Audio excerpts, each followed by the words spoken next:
In the heart of Noma, DC's Art District, lies the first virtual art gallery in the DMV. Under the 400-foot rail underpass on K Street between 1st and 2nd Streets Northeast, passerbys can see public outdoor light installations made possible by 12 high-powered lasers firing in sync. The most recent exhibit, called Centuries, was spearheaded by DC artist Nikisha Durrett on November 2nd.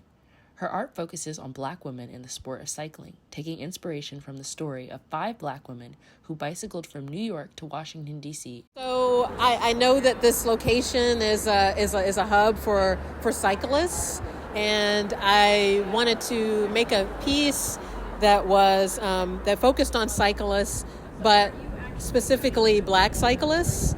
I am very interested in bringing forward histories and stories that often get overlooked. When the Black cyclists who I know are out here, when they're riding by, they can look to the wall and see themselves reflected back.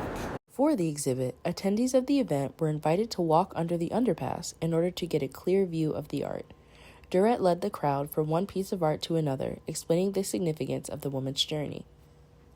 I'm here in front of the K Street Virtual Gallery, where DC artist and Howard alumni Nikisha Durrett is showcasing her new exhibit, Centuries. The exhibit focuses on the contributions of Black women in cycling, taking inspiration from the story of 5 Black women who, over the course of 3 days, cycled over 250 miles from New York to Washington, D.C. Historians say that the group made the trip to visit the National Mall and Howard University, though little is known about the women themselves. Keisha Roverson, the organizer of the event, is interested in changing that. Because one of the things I've really been dedicated to is helping to share the stories of Black women on bikes, because a lot of the history books leave our stories out of it. They don't share that we were there. They don't share how we helped shape bikes today.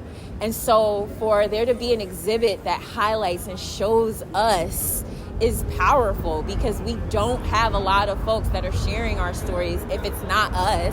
Some residents believe that the artwork will serve as a source of inspiration for the community.